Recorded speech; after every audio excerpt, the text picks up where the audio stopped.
In this episode, I'm going to be showing you one of the most powerful realizations I've had as of the last month. This connection that I've made between understanding more about dopamine, how our pain and pleasure mechanism works in our body, and how you can totally hack this in your favor in a completely new way that helps you not only to achieve your goals faster, but in a more meaningful way, understanding from where that energy comes. So this is something that I think will plant a seed that may completely transform your life. And in this video, I'm gonna kind of talk you through my current epiphanies in a way as well, because I'm learning this as we go. I'm reading books, I've had my own inspiration from my own life experience, and I'm making connections in my mind that everything makes more sense now. And I'm excited to share that with you in this episode. Welcome back to another episode on the Aaron Doughty podcast. My name is Aaron Doughty, and one thing I want to do in these videos is more so have a conversation with you, as if I'm talking to you, because these realizations that I'm sharing with you right now are realizations that I just shared with my buddy Victor when I went to we went to go get IVs the other day, where we get these health IVs, and I was excited to express this to him. But what I notice is sometimes when I'm doing these episodes, I have kind of this voice I put on where I'm like, welcome back to another video. My name is Aaron. Have you guys ever seen those videos where it's I saw one the other day where it's an anchor woman is narrating her husband's life in her anchor voice, and he gets super annoyed by it. But it was this funny little video. But there's some people that I notice on social media that are very good at just talking on camera as if they're talking to a friend. And I want to talk to all of you, like we're friends. Not I'm yo, my name's Aaron Doughty, and I'm making another episode today on dopamine and how it affects your body. I don't know. Maybe that is a cool vibe because some people can feel that energy or something. But sometimes I just want to have a freaking conversation, okay? And in this episode, the theme of this, I read a quote last night. Let me read this quote to you just to kind of get you hooked into this episode so you see where we're going with this. Now, dopamine is a neurotransmitter in the body, and it is something that they say it's normally the reward hormone. It's the reward hormone. And when you feel dopamine, it's I used to take Adderall back in the day. Adderall is the prescription drug. It's pretty much legal meth. And I was prescribed it because I had ADHD. And when I take that thing, I would be so focused, and I would feel so good while taking it too. I'd feel so focused. I'd be really into whatever I was doing, even if it was something kind of boring. And which is interesting too, because from what I hear from people that do meth, they will be in their car and doing some. I've seen what's this on some video or something like that on cops, or where they do some type of sting operation where someone breaks into a car. And there was this guy that was playing with the center console for 10 minutes, just super into moving and figuring out the center console in this car. And it was really bizarre, but I can kind of relate because when I took methamphetamine, which is legal prescribed, which is Adderall or Ritalin or whatever, I took Adderall, which is what I was prescribed back in 2012 before my spiritual awakening. I'd be super focused on whatever I was doing, but what would happen is I'd be super focused, and then what would happen is at the end of the day, it would wear off and I would crash. And that's what happens with a lot of these dopamine spikes that we have. Now, you don't have to take Adderall or any prescription drug for this. Some people, many people, we're all addicted to dopamine in some form or another.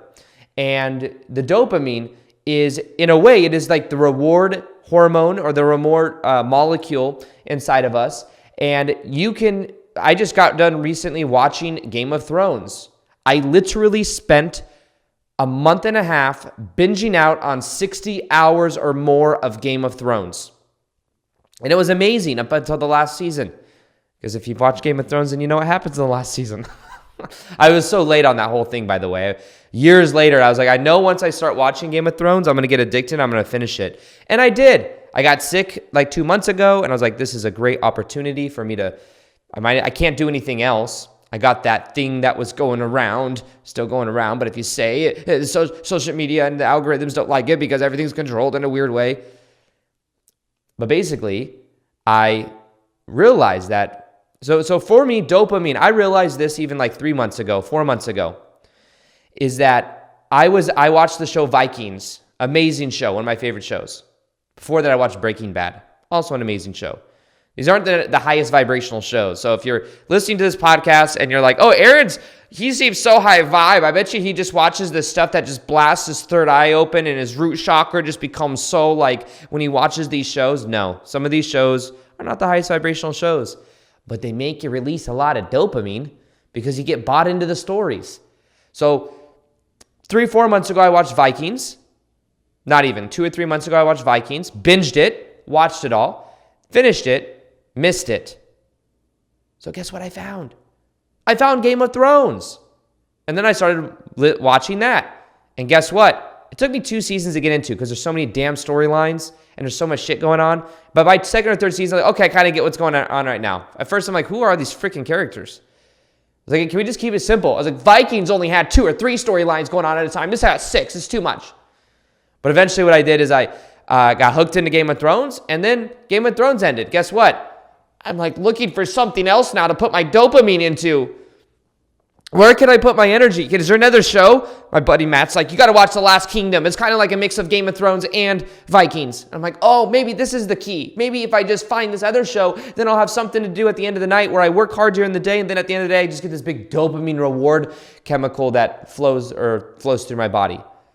So there's people that are addicted to shows, TV, their phones. Literally, the mechanism of scrolling through Instagram for many people is very addicting. Pornography is probably one of the most biggest addictions where people are constantly feeling in that sense of dopamine flush through their body every time they masturbate.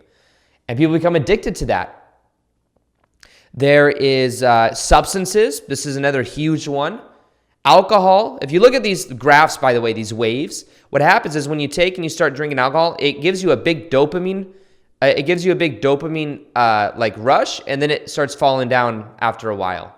Now, what happens is the more addicting something is normally the quicker you feel that dopamine spike, and then normally the harder the spike is. So if you're to do some other drug, might spike very quicker, and that's why they say, I was reading this book last night, and I'll share all this with you. I'm going to read you this quote in a second, but crack, they say that smoking crack is more addictive than cocaine because you feel it so quickly. Like I remember in the movie Wolf of Wall Street where you see Leonardo DiCaprio and Jonah Hill smoking, and then they take it and then immediately they're like feeling, and they want to go like, let's go. What do they say? They're like, let's go. They start running around and they're going to go look for bears, or I forget. They scream something ridiculous, but they're instantly feeling that dopamine. And from that, they are feeling very alive, and then it crashes very hard. Now, the more quickly that dopamine spike happens, the more addictive something generally is, because the quicker it is that you take it, that you feel that huge spike. And that has an addictive quality. So that's another aspect of it. That one of the biggest epiphanies I've had just recently is, one, becoming aware of how addicted to things I am. And even my own sense of dopamine. And I'll share with you how society kind of rewards this in a way. And honestly, with the media and the way things are set up, it has us constantly being addicted to more and more and more and more, because then we buy more and more and more and more. But I can see now just how primed and conditioned I am. And I'm doing my best to become aware of this. And I'm not the best at it, to be honest with you. I had that stint with Vikings, Game of Thrones, all these different things. And then here I am right now in a house with a new studio. If you're seeing this on my second YouTube channel, then you'll see this background, and it's awesome. I moved about 4 months ago from Sedona to Austin, Texas. And I love Austin, Texas because there's some more stimulation, but also it's just more practical for me because I'm close to an airport and I'll be traveling, doing live events here, stuff like that. So I moved to down. I actually bought a house in a part of Austin. It's like downtown Austin. It's like in the middle of everything. It's awesome, old school Austin. Bought a really nice house, and I bought it off market, so I got really lucky with it. I felt like it was very synchronous, and it got me out here. But then after like 2 or 3 months of being in that house, and it's a dope house, and if you've seen some of my older YouTube videos, you'll see it. However, what I realized is after about a month or two of being in it, I realized it was just too small. It was just too small for my lifestyle. in the way that like I make videos for a living. It was like it's a three bedroom plus an office house, but it's all in one, like it's 2,200 square feet. So it's not too crazy small, but I'm also in the middle of the city and I just felt like the energy was kind of a lot there. What I realized is basically there's this addiction to more than just this size house. I was like, you know what I really want? And before I was in Sedona, I'm like, you know what I really want? I want to be in Austin. I want to be in a different place. This is like, things are moving too slow. Just to get to the airport, it's an hour and a half drive. Then I moved to Austin and I'm here for like a month or two. And I'm like, this house I just bought, is a big investment. And then I'm like, you know what? I do need more space. I need I have a team coming over to my house. I'm growing my team. I'm doing all these things. And I don't think I want to be in the middle of the city. I actually want to be more in nature. So now I have a backyard with a pool, a jacuzzi, a fire pit. I have a 4,000 square foot house, much bigger than my other house. I've got a studio room, an office, like 2 extra bed. I've got all this space here. And I can tell that this last week has been so stimulating for me because I had movers move everything from Sedona here. I'm renting out my other 2 houses now. And then I'm renting this house. And so I have 2 houses I own that I'm renting out. And then this house right here is like what I'm renting because it just wasn't good enough. Or this is more optimal. And I do think there's some truth in this, but I can tell that now that I'm moved in, pretty much everything is set up. But my garage still isn't set up. And I can feel this addiction, this dopamine rush in my body that's like, so let me say this. Dopamine is kind of like the reward hormone that then you feel and it feels really good, but then you kind of crash on later. They say that is the reward hormone or the reward molecule, but it's not actually that. Dopamine is the anticipation molecule. And I've realized that in my life, I'm always anticipating something. And anything I want right now. Not tomorrow, not the next day, right now. And what I've been doing is I'm always anticipating the next thing. It's like once I do this, then I'll actually be there. My whole house is pretty much set up. I spent the money to make that happen where I had 5 movers move everything from Sedona to here, which wasn't cheap at all, but I was like, I get it instantly. And then after being here, I've had literally workers at my house pretty much every day setting things up for this last week that I've been in this house. And I'm very grateful to be here. But even now, the garage, there's some storage stuff that needs to go to a storage unit so that I can actually work out in my garage. I've got my sauna set up. I need a TV hung up in the garage so that I can like watch TV while in my sauna. All this stuff sounds ridiculous and very bougie to probably many of you. But the way dopamine works is you're always anticipating. I'm addicted to the anticipation of something new. I even recognize this when as the house was being ready, I'd walk into different rooms and like imagine it being ready. Go into the garage and be like, ooh, soon this whole weight system will be set up. I'll have my squat rack up. I'll have space to work out. I now have my Tesla charger in there, so like things are more convenient and easy. There's all these, the new, the next. And I've realized that I have this pattern of being addicted to anticipating something in the future.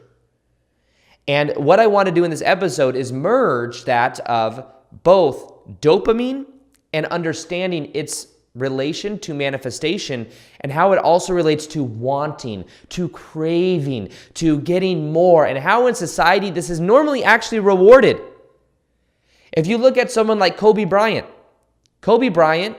to many people, is one of the best basketball players of all time.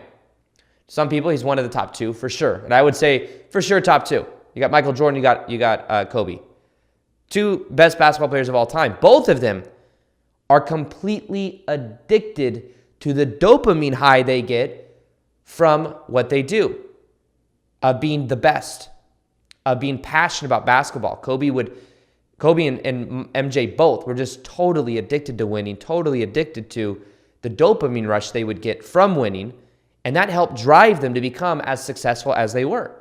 Now, let's take out good and bad from this conversation. Dopamine is simply a way that we are wired. And we are going to put dopamine into something. But I would say that, yes, being more so in putting that dopamine into being the best basketball players of all time is a better vice than that of video games. But even then, that's arguable because you could look at someone like Ninja or these huge social media influencers that are so passionate about gaming and people idolize them. And they're addicted to games as well. But what I'm saying is this isn't bad or good. This is about awareness. Because when I used to smoke a lot of cannabis, some people can rationalize anything. I'm not saying cannabis is bad. And I don't believe it is, actually. I believe it can be very healing. But I was smoking cannabis to escape my childhood pain. It was numbing me. It was something that when I did it, I'd instantly change my state. So I would smoke, and I had dopamine going to that. And then I was taking Adderall as well, which is a huge dopamine spike thing. But then what I would do is after I went through a spiritual awakening where I realized how dependent I was to both Adderall and cannabis, as I started meditating. And I started to become so passionate about spiritual awakening. I started reading books. I started meditating. I developed this whole new spiritual ego. But then I started putting that into spiritual awakening and learning more about those concepts. And then there was a time when I was eating a lot of food. I was working at Barney's, New York. And then that dopamine eventually went into making YouTube videos. And I became addicted to the validation and the drive that I had to creating really my business. Creating YouTube videos at first, and then that translated into my business. And even now, I can see that there is I am so passionate about addiction, or not addiction. I'm so passionate about, but this is the weird thing, because in my mind, I'm like, I'm passionate about making videos. I'm passionate about my business, but I can tell how there's a fine line between addiction to obsession to just being like in alignment. And that's what we're going to talk about in this video. But in general, most of society has geared us to completely release dopamine. And the thing is, and that's why I think a lot of times people that smoke cannabis all day, every day, it's like there's a dopamine drain that's happening that then you can't use that dopamine for things that actually benefit you. I'm not telling you to stop using dopamine or to like that dopamine's bad and you should feel guilty if you do. I'm saying what we're going to do in this episode is we're going to rewire our dopamine to go towards things that actually serve us long term, but also to be aware in the process so we don't let the dopamine use us. Does that make sense? It's a way of, you can use dopamine in your favor, but also dopamine can use you. And when it starts using you is when your life is out of control. So first off, let me read this because I know I keep saying that, but I want to show you the connection I've also made between dopamine. And many of you heard me talk before about increased importance. Anything we put on a pedestal, anything we make very important, we create excess importance around. What happens with that is we create anxiety, and we normally end up repelling that thing from coming into our life. If you really, really want someone to text you back, you're probably resisting them actually feeling aligned to texting you. If you feel like you really, really want a job and you go in really tense, you might find that you end up resisting that process. It works in energy dynamics. It's just anything you put on a pedestal, you create resistance around, and you end up blocking. Now, the correlation that I made from reading a book, it's called The Molecule of More. The Molecule of More, and it talks about dopamine. But it says, let me say a quote from that book. It says, in a broad sense, saying something is important is another way of saying it's linked to dopamine. Why? Because among the many things it does, dopamine is an early warning system for the appearance of anything that can help us survive. When something useful to our continued existence appears, we don't have to think about it. Dopamine makes us want it right now. It doesn't matter if we're going to like it or if we even need it at the moment. Dopamine doesn't care. Dopamine is like the little old lady who always buys toilet paper. It doesn't matter if she has 1,000 rolls stacked in the pantry. Her attitude is, you can never have too much toilet paper. So it is with dopamine. But instead of toilet paper, dopamine urges you to possess and accumulate anything that might help keep you alive. So the reason that I'm sharing this is just so you could see that this is kind of like an epiphany for me, because the difference between, in the way a lot of people go around with the law of attraction and manifestation is they want something in their life because of some, as Abraham Hicks says, anything you want is because of the feeling that it'll give you. The thing is that these feelings, these things, you will never feel like you've actually arrived if you stay addicted to the dopamine. Now, in this book as well, one thing it talks about is these other chemicals. And that's what we're going to be talking about today, is the bridge between these two realities. And the reason is the molecule of more is you'll never actually be happy, because even now, I'm in a great, amazing house in a great, amazing neighborhood. I'm 10 minutes away from my best friend and his family. It's like amazing. There's a thing, I can feel this urging, this new thing that I'm looking for. And it's not necessarily a bad thing, but it really is never enough. There's a quote in that book too, where it says, if you're living in a tent at a park, you'll eventually want to live in a house. And if you're living at a house, you eventually want a bigger house. And if you're at the top of a castle, you'll want the bigger mountain over there, house that's on top of that. It's just a process. And I think that even in love dynamics, many people, they want to attract love into their life. And what happens is they may actually find somebody that is very good for them, but then they just feel bored. Because maybe that person, it's not trauma bonding enough. There's not enough dopamine spikes. It's not enough of a challenge or a game. So it's like, that's why a lot of times in love dynamics, the first 3 months are amazing, because you're literally releasing so much damn dopamine that you're just feeling this excitement to newness, but then it becomes habitual. And after 3 months, unless you can go into this other thing I'm going to talk about, that's a lot of times when problems start to arise. That's after the honeymoon phase. And it's because there's literally been like a dopamine depletion that's been happening. So like I said, though, dopamine isn't bad. Dopamine is simply understanding how we're wired. In a way, let's get a little bit more esoteric too. What if in reality, we are infinite spiritual beings living temporary human experiences?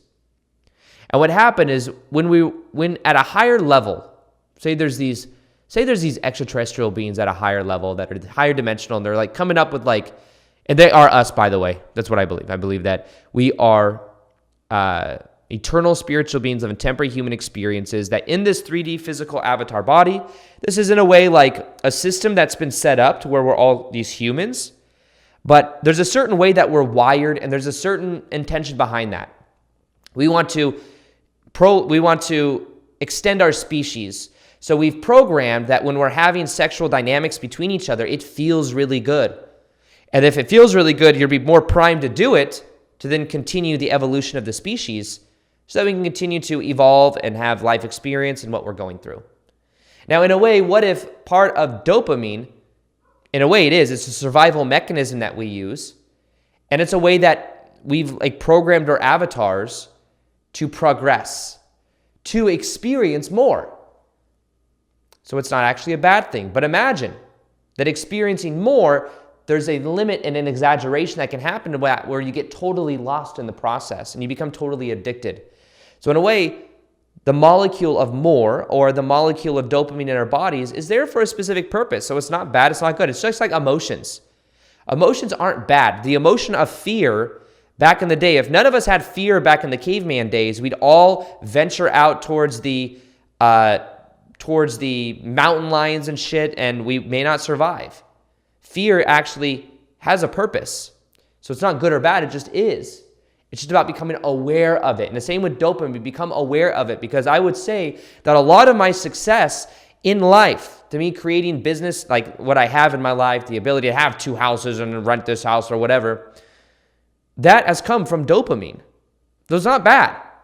But also, I don't want to glorify it. And I don't want you to think that it is the answer, because even here now in this spot, I can tell that it's not the answer. But the way that it works in our reality, Bashar also talks about this, is that we will always move in the direction of what we believe will bring us pleasure, and we will always move away from what we believe will bring us pain. Pain and pleasure and dopamine are linked.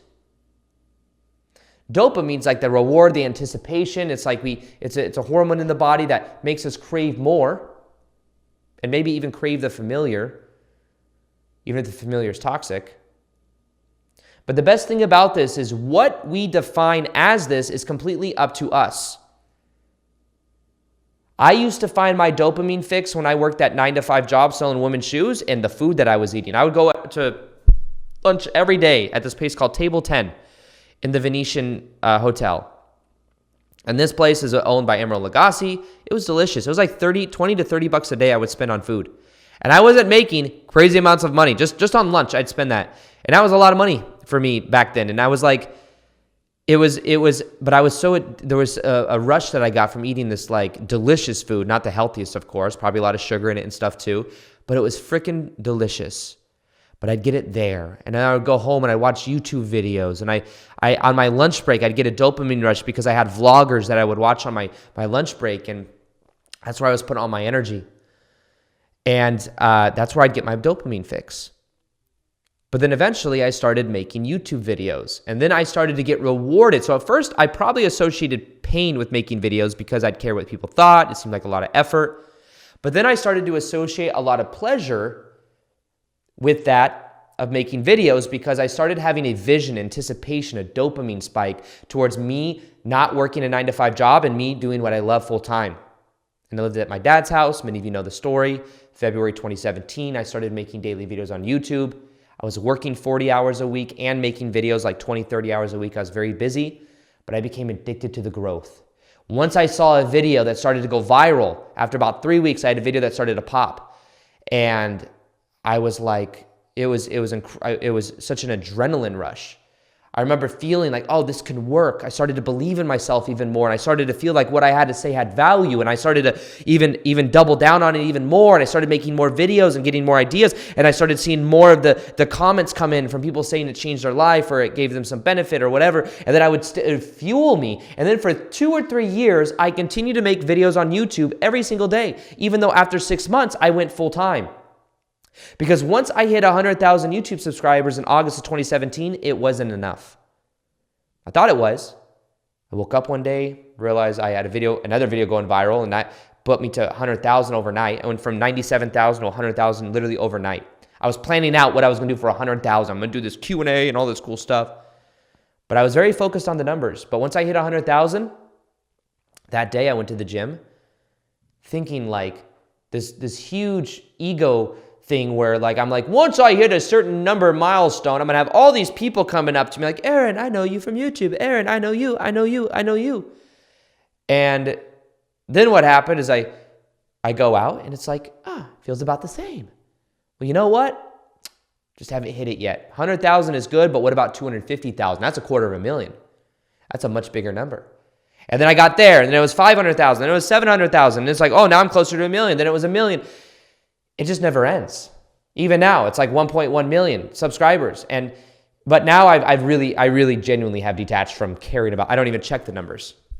I'm kind of aware of certain things. I'm aware that certain videos will get more views than other or whatever, but I'm not focused on it like I used to because the dopamine addiction just never ends.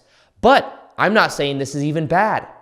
I was watching a 2-hour-long Q&A interview with Mr. Beast last night because he's inspiring and he is completely killing it on YouTube. And he like studies the algorithm. He does all the shit I used to do back in the day. Study all patterns, algorithm, thumbnails, marketing, all this stuff to make YouTube grow. But for me to continue to just exponentialize on YouTube, it requires me to really live in the YouTube world and just study it and focus it on it all the time. Whereas now I'm doing live events and I'm doing other things that are separate from just YouTube. And I'm finding that to be really the best at something, you do in a way have to become all in on it. Mr. Beast will be the number one YouTuber. Right now, he's the number one growing YouTuber. He's got like 70 million followers. PewDiePie has 100 million followers or something. And Mr. Beast will surpass him because his goal is to, and now I want you to understand this about Mr. Beast too. It's funny to see his journey because Mr. Beast is like this nerdy guy from back like 5 years ago. He made thousands of videos before he started becoming like famous and doing really well. And it's interesting. He has a video where he talks about how, advice to my 5-year me or something like that. And it was like, it'd be so cool to have like 100,000 followers and all this stuff. And he's like talking to himself as if he's talking to himself in 5 years or something like that. And guess what? Like 5 years later, he's got like 10 million, 20 million, 100 million. Like it's crazy how much this guy has grown from just learning and putting out the content, right? But what I can tell is his goal is to become the number one biggest YouTuber. Now, here's something that's going to happen if he isn't too aware of this dopamine spike he'll get, because he will become the number one YouTuber. Now, and and he'll make the biggest videos. He does that now. Every video he makes has over 10 million views. He makes these crazy videos. Every dollar he makes on his channel, he reinvests into his channel. So every month he's probably making $2 million, $3 million a month. Every dollar goes back into his channel because he really doesn't care about money. He cares about the growth of his YouTube channel. And he's a real genuine dude too. I think he really wants to just give away money. He likes philanthropy and stuff like that. And he's just addicted to YouTube. Now, the thing is once he gets to that of the, surpassing PewDiePie, unless he gets a new goal, he'll continue to remain, or he will have like a wake-up call where that big dopamine rush will happen. But here's the interesting thing that he says too. He just wants to make the best videos possible. Now, one is like a result. A result is a very concrete thing. Once he surpasses PewDiePie, which is like over 100 million followers, then he'll have reached his goal. But also, with that, he wants to make the best videos possible. And to do that, he has his own system set up. He's got a huge team with him now. And he's just always trying to get better. Now, that is more of an action versus the result. And that may be his saving grace. But because he is all in on YouTube, everyone he hires is all just nerded out on YouTube, that is like something that helps his vision grow. And it's something that I can even see myself from back when I was really focused on YouTube back in the day. I can see how I was so addicted to just learning new things and all of that stuff, and it can be used in a positive way. So he's associating massive pleasure with anything that grows his YouTube channel. He's associating massive pleasure with anything that helps him learn more about how to grow on YouTube. And he's really perfected it. And he's pretty open in that interview. He was like teaching some of those things. And I found it very fascinating because a lot of it's marketing and stuff like that. But it's interesting to see how that works. Now, even me, for example, just this last 4 days, I have rewired myself where before I was kind of eating whatever I want. I go through these phases. I don't let myself get too out of shape necessarily, but I realized as of a couple days ago, I was eating certain foods and I woke up and I could just tell I'm starting to get a little bit of a gut in my stomach. It's nothing bad. If some of my friends or like people see what I'm talking about, they probably think it was ridiculous, but I can tell I'm starting to get a little bit of a gut. So I immediately decide that I'm going to go in a calorie deficit, which is just my belief system. It's my permission slip that's how I'm going to get back to where I feel a little bit tighter in my stomach and more of abs or whatever. It's what I do to feel. I feel good when I'm at that level of leanness, I guess you could say.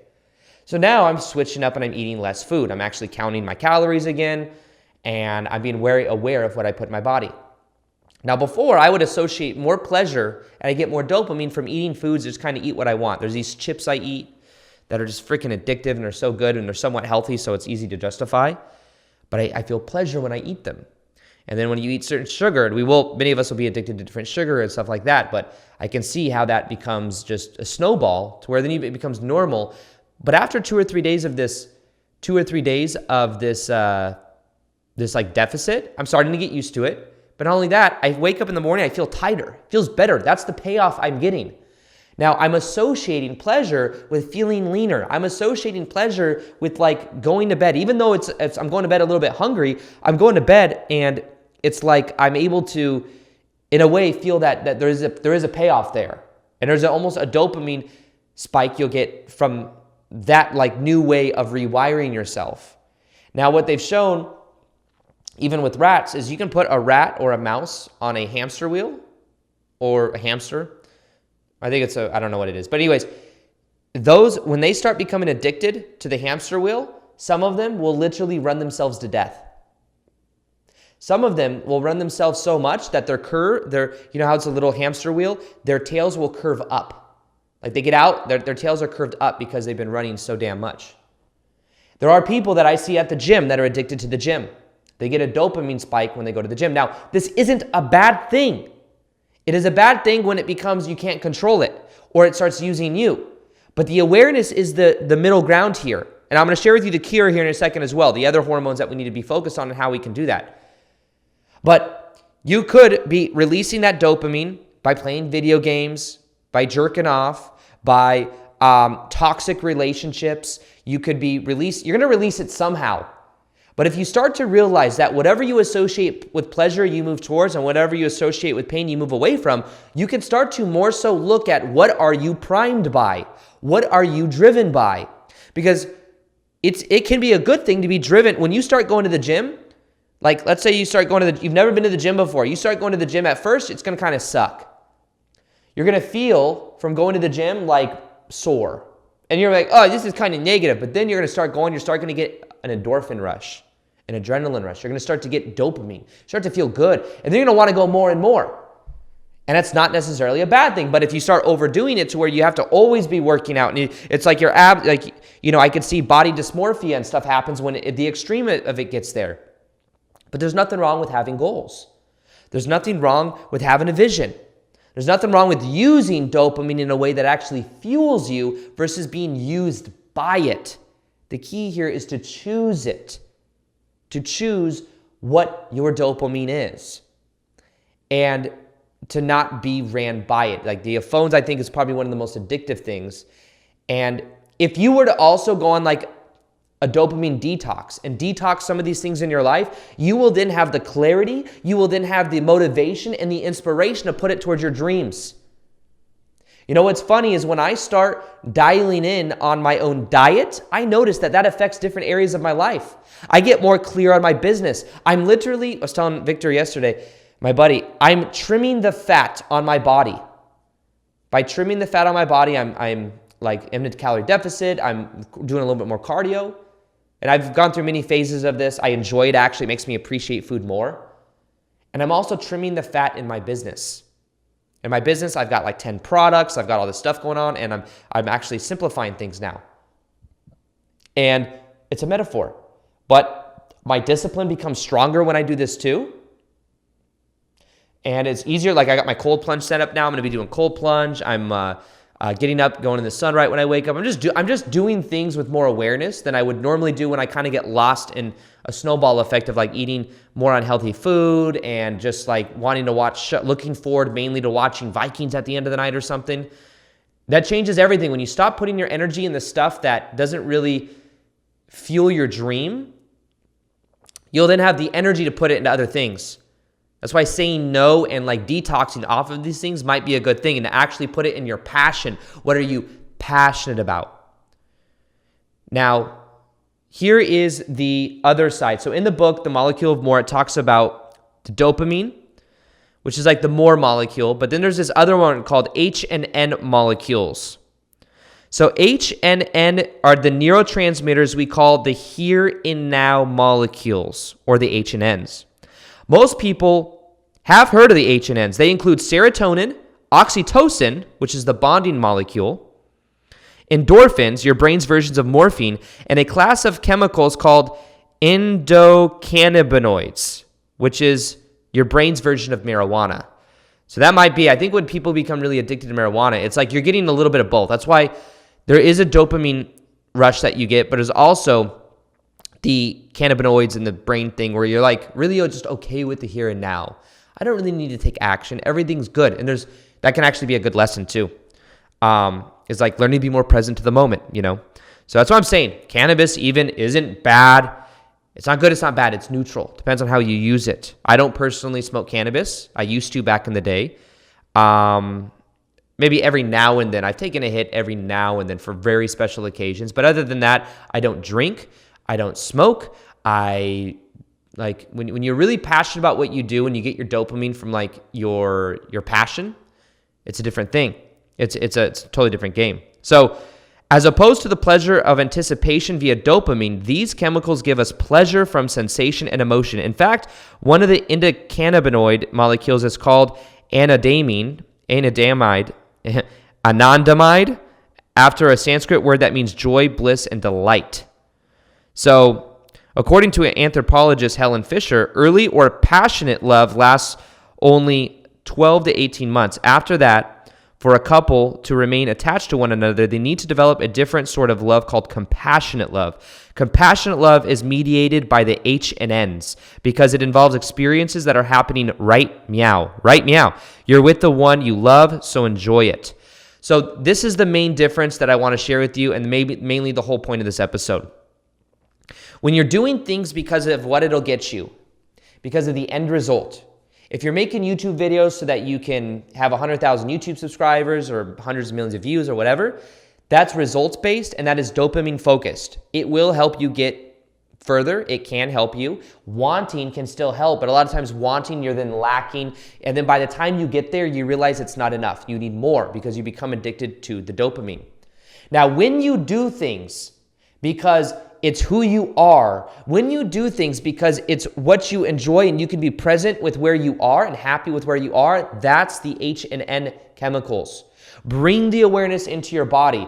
It's like the difference. You can have passionate love, but you can also have compassionate love. Haha, a little funny play on words there, but the difference is one could be more stimulating, more energizing in an initial way, but one is more of like an appreciation.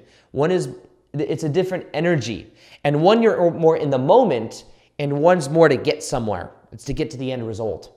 In general, what I'm learning to do is to be more present, to enjoy and realize that I can release more of these serotonin, oxytocin, and these different neurotransmitters in the body by being present and realizing where I'm at right now is perfect. I'm in this house right now. It's great. And by bringing the energy more into the present moment and doing things and enjoying it, it changes everything. If I made this podcast episode right now and I'm like, I just want to get it over with, can I just get to the end? You would feel that rushed energy. However, if I'm more so enjoying the moment right now, then guess what? You're going to feel like you can also enjoy this moment and you're going to want to continue to listen. So this is a whole part of the teaching that I've taught a lot is the difference between doing things for the end result and doing things for the sake of doing them or being them. It makes all the difference in the world. But one of the biggest things you can do here in today's episode I want to share with you is find your middle way. And the way you find your middle way to this is you find out what you have currently been addicted to as far as dopamine. What are your current dopamine outlets? Is it the food that you're eating? Is it sugar? Is it caffeine? Is it being addicted to your job? Addicted to the drama at your job? Addicted to working out? Addicted to video games? Addicted to laying around and doing nothing? These are all things that we may get dopamine with, our reward or anticipation molecule. But what you can begin to do is to wire it in the direction you want by first taking away some of the things that you know are not beneficial for you. Foods that may not serve you, things you may be doing that you could just tell are not beneficial for you long term. If you were to look at your life, what you do on a daily basis compounds over time. For me, I'm becoming aware of the food that I'm eating, the sugar, and as well, you can become really, really rigid with all this, but there's a middle way. Like I said, you can still enjoy life. This isn't a dark, doom, gloom thing on dopamine where I'm not saying dopamine is bad. I'm saying use it in your favor because right now, the media, the way systems are set up is it keeps you buying more. It keeps you not feeling enough. And if you don't feel worthy and you feel like you always need more, then guess what? You're going to continue to search for it. You're going to continue to buy new products and you're going to continue to consume content that gets you and keeps you in that anticipation state. But if you start to wire yourself in a way, you can actually do it to where you create the life of your dreams.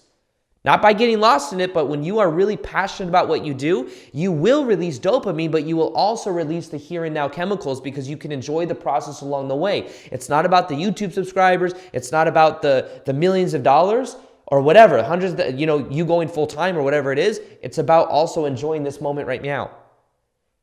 So it's a mixture of both, but it's awareness is the razor's edge here. And what is right now, you can rewire anything in your life by becoming aware of the payoff. If you're eating unhealthy food, it's you are looking for the short-term pleasure for then the long-term pain. It's like unhealthy food. It's like I feel great for like 20 minutes, but then I feel like shit and I feel lazy. And a lot of our body, by the way, and our energy has to do with the food we're putting in our body. Put whole foods into your body. Put natural, simple foods into your body with less ingredients, like less. If you look at the ingredient things, it got 600 things in it. It's probably not the best thing. But if it's like carrots, peas, asparagus. It's like simple. It's probably much better for you because your body knows how to digest that. And a healthy gut helps, this affects every area of our life, I believe. But these are the steps you can use. Become aware and go on a dopamine detox. And start to let go of things that you know you're releasing dopamine with. You will naturally have more energy to pour towards your passion. And to start to make it your passion to do what you're passionate about. Make it your passion to be passionate. To read books that you're passionate about. And you'll figure it out as you start to make the search for your passion in a way. Because if you're searching for it, then it means you don't have it. The answers are all inside of you. But because I know if I say just follow your passion, you say, well, what's my passion?